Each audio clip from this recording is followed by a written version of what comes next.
happy to be joined with my two special guests this week, the co-writers of the film We Got a Monkey's Paw. First, we have one of the writers and also the director, Mr. Aaron Pagniano. How are you, sir? I'm well. Thanks for having me. Absolutely. And also we have co-writer, producer, editor, as well as one of the stars of the film, Mr. Zack Ogle. How are you, sir? Hi, I'm great. Thanks so much for having both of us. No, absolutely. And I was mentioning this to you guys before we started recording. I did get the chance to see your film and absolutely loved it. It kind of, and we'll get more into details as, you know, as the show progresses, but I felt like, because Zombieland to me is still a very underrated movie because it combines the horror elements with comedy. So I instantly felt like I was watching a Zombieland type film, and I absolutely loved it. That's so awesome. Thank you. Thank you.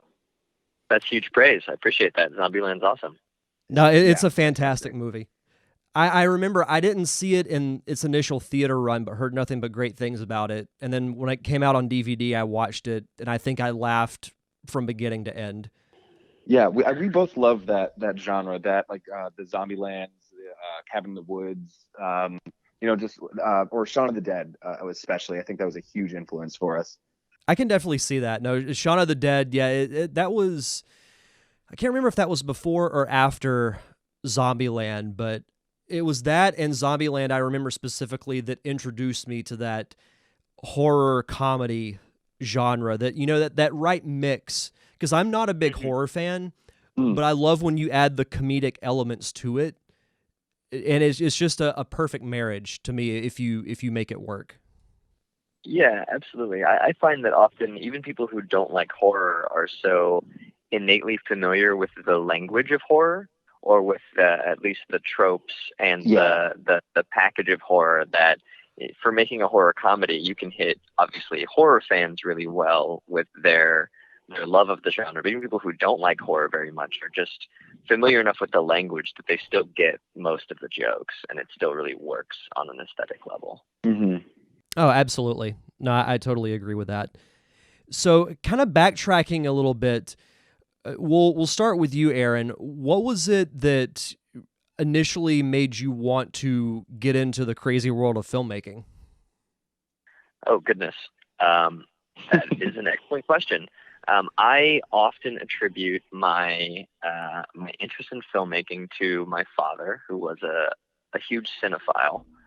And so when I was growing up, he was just a big fan of movies. And so I had a very early awareness of the fact that whenever I was watching movies or TV or something, you know, he'd be behind me, talking through the whole thing, explaining the concept of actors and shots and editing. And I was like, 4 years old, and he's explaining to me, what you're actually seeing is a bunch of actors in front of a camera. And this took probably months to shoot, but it all cuts together in a few seconds. And so I always thought that was interesting from an early age. He let me watch a lot of gangster films super young, because as a second-generation Italian-American, he was a huge Robert De Niro, Al Pacino, Martin Scorsese fan. And so he was just like really all about that kind of stuff. And so, I think I turned like 12 years old, and he's like, I think you're ready to watch Goodfellas. So that's fantastic. That's fantastic. What about you, Zach?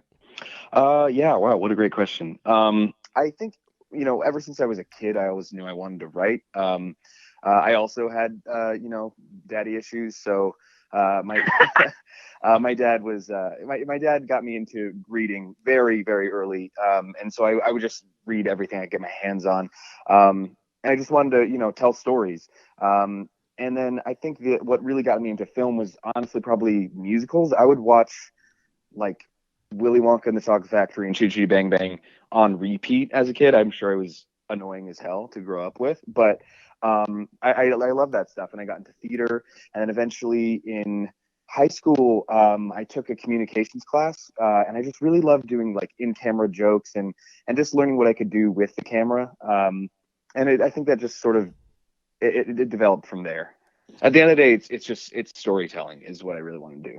No, and that's one of the best things about film is the storytelling. Like that's what film, and people love like great visual effects and things like that, but film at its core is storytelling, and you got to have a good story to drive a film. But I did want to ask you this, Zach. You mentioned doing theater.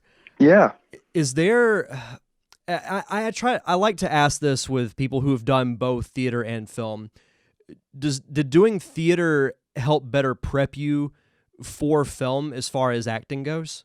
I think it definitely made me appreciate rehearsal. A lot of times on film sets, you don't get that at all, honestly. Half the time, everybody had their scripts separately, and you show up the day of and you kind of block it and you keep getting it until you get it right. And I really appreciate being able to rehearse. And so I think with a lot of times when I'm going into something, I'll try and do that, at least get everybody in the room at least once, just before cameras are in there, because I think it really changes the game on set. I don't know how you feel about that, Aaron. Yeah, I'm a huge believer in rehearsals. I know that I don't remember how much rehearsing we got to do on Monkey's Paw, simply because we shot it so quickly. It was so run and gun.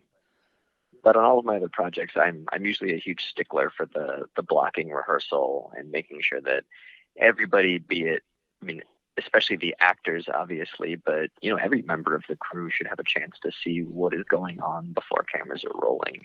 Mm-hmm. I usually stick pretty adamantly to that when I can, though I often see rehearsals go straight out the window on a lot of productions as soon as you're a little bit behind schedule. Yeah, but I think I agree with you in the sense that rehearsal is key, and you bring up a good point about a crew should see what happens before cameras are rolling. And I tell people, if you get the chance to work on a set, even if it's as a PA, learn as much as you can in the amount of time that you're there, because you never know what you're going to end up doing. We were also both pretty fortunate. We both went to Florida State University Film School, which is where we met, and that program really has you do everything. The BFA program that we did, you're going to be doing everything at some point. You might be behind camera, you might be producing, but you go through the whole gambit of production, and you get a good sense of the whole thing from start to finish, which is great. You actually answered my next question. Oh, I have a better story, which is that we were at a dark and dusty crossroads in the heart of the South. Oh, right. Yeah, this is before. A handsomely dressed stranger. My car had broken down, and I was looking for a miracle. And there was Zach. In a all-white suit. Playing a guitar. Yeah, of course. There's a guitar involved. It's not too far from the truth. It was Tallahassee, which is, kind of the heart of the South, and I had a lot of car trouble, so. But yeah, it's funny because we were, in school together and had we would be on sets and things, but I don't think we bonded as much as we did until we both moved out here to Los Angeles. Yeah, I think we were peers at best when we were in film school, and it wasn't until we both moved out to LA. At some point a few years back, I don't remember if we just ended up at a lot of parties together or ended up crossing paths a lot, but I do remember that it did escalate to an extent, because I have like a strong memory of caring that you were still like when I moved out to LA. I remember we had some modicum of contact, but right at some point that blossomed into a full-fledged partnership. Yeah, absolutely. Yeah. And we play D&D together. I have ran adventures that he's been in and vice versa. And yeah, we just, eventually, I don't know when it was that we decided that we wanted to write together, though. Was that after we were pitching some cartoons? It might have been. The fact that we can't remember insinuates to me that perhaps there's some sort of dark magic afoot.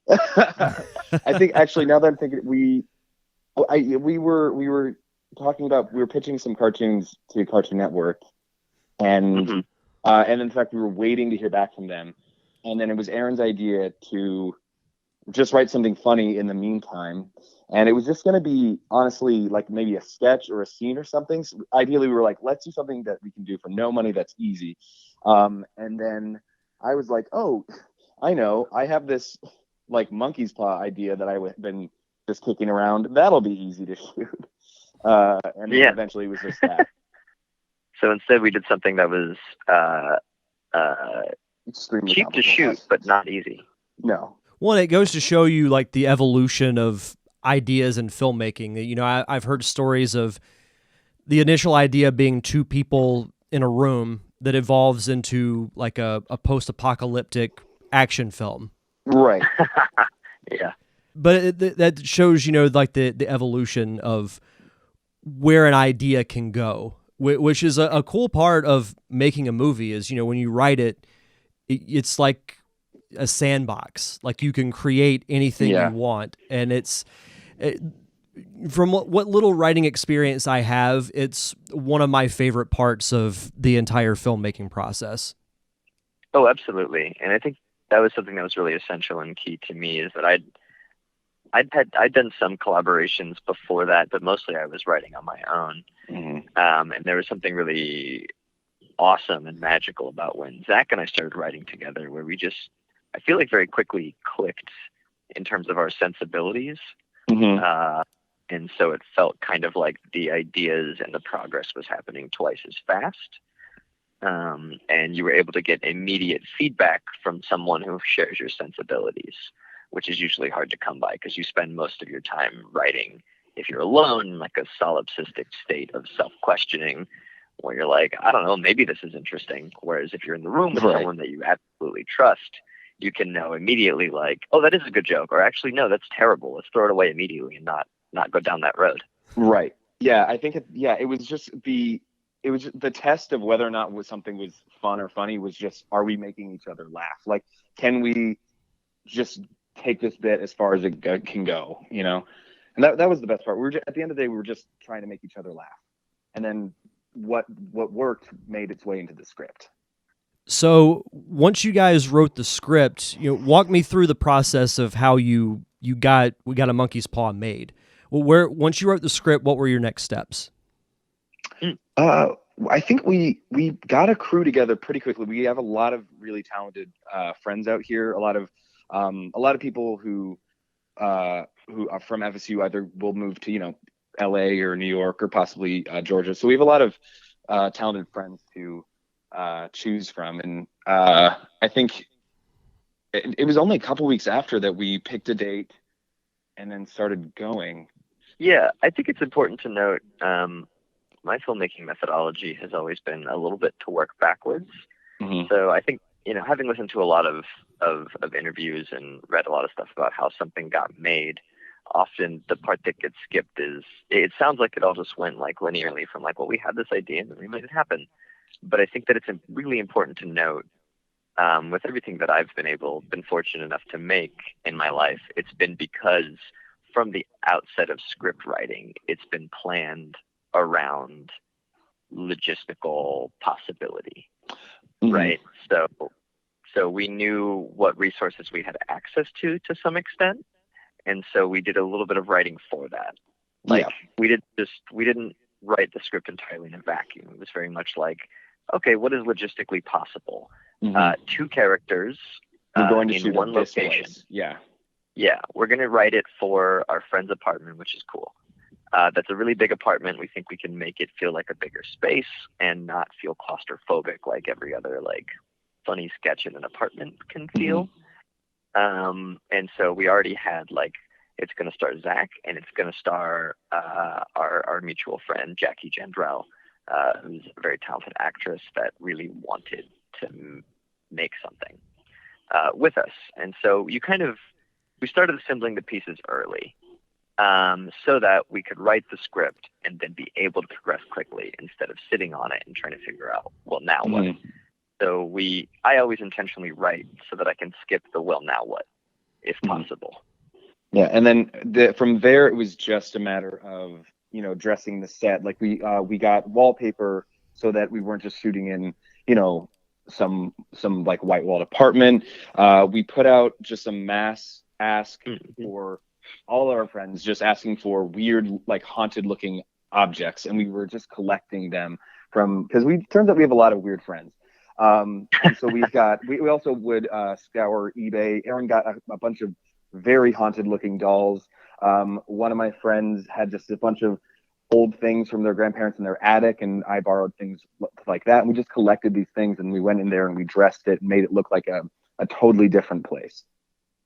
Yeah. Meanwhile, I also frequently collaborate with the woman who ended up being our DP, Carissa Dorson, who's a very talented DP. She works very heavily in the comedy space. And so I pitched her on the idea early of making a short film together. And so she was on board. Our friend Mar McGaw was on board as a gaffer before we ever really had it fully nailed down. So we really we had those talented friends to choose from, and we had their love and support on our side. Our producer Travis Campbell, also close friend, and literally was just like, if you ever want to make anything, let me know and I'll help you make it. Well, and that's, I think, a big lesson to learn if you're wanting to make a film, is do what you guys did, find out what resources you have and use them to the best of your ability. Absolutely. That's a huge piece of advice that I would give to anybody. Yeah. And we were doing like crazy otherworldly things, but we were never writing outside of what we knew we could shoot. Yeah. Very limited special effects and VFX in the movie, just the sort of the barest essentials to get the jokes to land in the world to sell. But I think the important thing that you guys nailed is what we were talking about at the very beginning. It's a fun story. Like, it's a fun little adventure to go on with these two characters. And that's the important thing. And that's what drew me in, is that it was just a fun, 8-minute film. And that's kind of the beauty of short films, is that you get these cool stories that are self-contained in a short amount of time. And I wasn't even, up until, a few years ago, I wasn't really, I knew short films were around, but I wasn't as into them as I am now. And now that, I'm pursuing that as a possible career myself, I've grown more appreciative of what goes into it, because making a short film is not easy. I mean, even though it's not nearly as long as like a feature, you still have a lot of work you have to do. Oh, absolutely. And I've known some people that have made the mistake of thinking that a short film is, right, like if making a 10-minute short film should be 1/9 of the work of making a feature. And I find that that's not true. Right. Sometimes I've seen people embark on short films that are just as much, almost as much work as having made a micro budget feature, depending on how ambitious the film can be. No, for sure. Well, as we start to wrap up here, I did want to ask you a couple more quick things about the film. It looked like, with the content, the jokes and everything, it looked like you guys had a blast making the movie. So I have to ask you this. Is there any funny, like, on-set story that stands out that you'd like to share?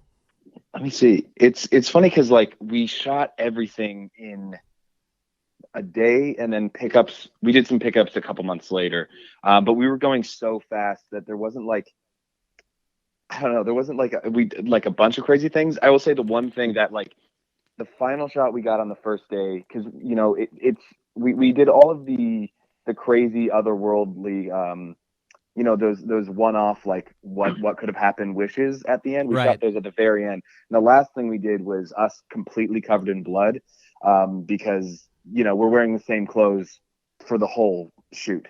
And so, like, we're just standing there, Aaron's pouring blood all over our face, and we're deciding how much is too much blood. And the shot was supposed to be me, like slowly slipping down into the bath. But when I did that, my legs went completely out from underneath me. I hit my ass on the tub, and everybody's running over to me, like, wondering, like, Jack, you okay? And of course, I look like I'm covered in blood, so there's no way to tell if I'm actually bleeding. But I was fine, but everybody was, like, really unsure for a bit. There was just he could have busted his head open on the tub because there was blood everywhere. There'd be no way to know. Yeah, that was a blast. And then I keep forgetting to do this when people ask us similar questions. Christy St. John, an actress that we had on set who plays. Oh yeah. If you see the film, she's a ghost in a mirror. Essentially, she's like this haunted mirror bride. Mm-hmm.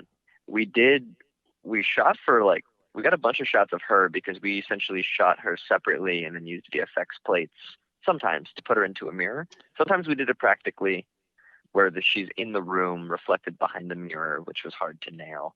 And then other times we shot her as a VFX plate to put in later. And for a really small bit part, that's like kind of just a couple jokes in the film, she showed up and like fully committed to being this like weeping, terrifyingly sad, weeping ghost bride. Yeah, Christy's a good friend of mine, and she's also an incredible actress. She was making herself cry and like weep on cue for this, like so quick, like a 2-second shot, maybe. Like it was almost a throwaway gag. Yeah. And we were like, you can just pretend to cry. I don't think they'll notice. And she's like, no, I'm going full tears. And that's when you know you found a dedicated actor. That's yeah. Yeah. Next time we'll just need a bigger part for the Weeping Bride. Or a spinoff. Yeah. So you guys have won quite a few awards for the film, but the three that I want to mention because it took place here where I live.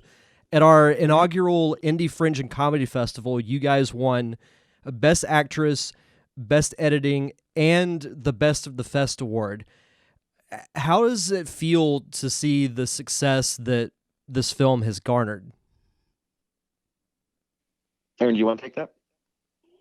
Sure. I mean, I'll start. It's been great. I've been very happy. It was completely unexpected. Zach actually convinced me to even send it to festivals because I thought it was like we didn't shoot it for festivals. We did it just to like kind of make something funny that we could show people and say, oh, look, we're funny together. But yeah, Zach convinced me to send it to some festivals and immediately started getting into things, and it's had a lot of success. We were very honored to get those Indie Fringe festival awards from down in Pensacola, where we went to college. I grew up in Florida. Mm-hmm. Zach and I both went to college there. It's been great. The success has been really a surprise, but a welcome one for sure, especially as not to divert too much, but I actually did a feature film that I was submitting to festivals at the time. And so it was really fun because I was submitting my feature film, which cost so much more money and so much more work and so much more blood and tears. I was getting a lot of no's. And then meanwhile, Monkey's Paw, we got to travel around and do the fest thing with. That has been, I think, the best part of it is just being able to travel with Aaron. We've been going to like Utah. We were in what was it, San Jose? Just we were all over the place. And it's just great meeting all these other people too. Up in Portland Horror was amazing. It's been a great way to connect to other like filmmakers, especially horror filmmakers, who just, again, like we were talking about, have the same sensibilities. Yeah, it's just been very cool. I think I mean, like Aaron said, I thought I had a hunch people would, dig it, but I didn't expect to be getting, awards from it, especially for something that's so goofy and silly. It's cool to be getting them at comedy festivals, but also at horror festivals as well. It's awesome. No, that's absolutely fantastic. So do either of you guys have any other projects that you have in the works that you'd like to talk about? Sure. Yeah. I mean, since I kind of already mentioned it, I do have a feature film that I did. It's a vampire movie. It's a lot more serious. Absolutely nothing like Monkey's Paw. But it does also star the lead actress, Jacqueline Jandrell, but in a vampire movie. That movie's called Sunset on the River Styx. It's actually premiering at CineQuest in San Jose, San Francisco, in March. So I'm excited about that. That's starting its festival run as Monkey's Paw's ending it. And then Zach and I have been writing a bunch of projects together. Yeah, yeah. Also, I have to say, Sunset Over Styx is fantastic. It's like just so moody and bizarre and weird, and just it's vampires in a way that you haven't probably seen them. It's fantastic, and if it comes near you, you have to check it out. Oh, shit. Thanks. But yeah, Aaron and I are working on a couple projects. We have a feature that we're kind of in the early works of writing, and something more along the lines of Monkey's Paw. I am currently in pre-production for another horror comedy short, which is definitely darker than Monkey's Paw, but still kind of silly. It's a queer body horror comedy about body dysmorphia, which is something I think a lot of us deal with but don't necessarily talk about. And then I have a podcast that I do. It's a queer podcast. It's me and another friend, Haley Manrique, and we break down queer subjects from a gay and lesbian perspective. And we generally have a straight of the week with us who knows nothing about what we're talking about. And they get one question that we answer judgment free at the end of the episode. But as the series goes on, we do feature other like queer guests, people who can talk about things that we might not be able to be experts on. We have bi guests, pan guests, we have porn stars, sex experts, kinksters, all sorts of people. It's a lot of fun. Aaron also guest starred on an episode a while back. Yeah. It was great. You should check it out. What's it called? It's right. I should probably plug that, shouldn't I? It's called We're Not Together with Zach and Haley. It's called that because we're both very good friends, and I'm gay, she's a lesbian. We're not together. We don't want people keep asking us people keep telling us at a restaurant like, oh, such a cute couple, or nope, we're not. We're farthest from a couple as we could be. No, that's awesome. And another thing I mentioned earlier before we started, I love when I hear filmmakers also doing podcasts, because it's a really great outlet to have that you may not have in any other platform. So, no, kudos to you for doing that. I'll definitely check your show out. I wrote the name down, so I'll check out an episode this week. Yeah, great. Yeah, please. I'd love to know what you think. That's awesome. You should give it a listen.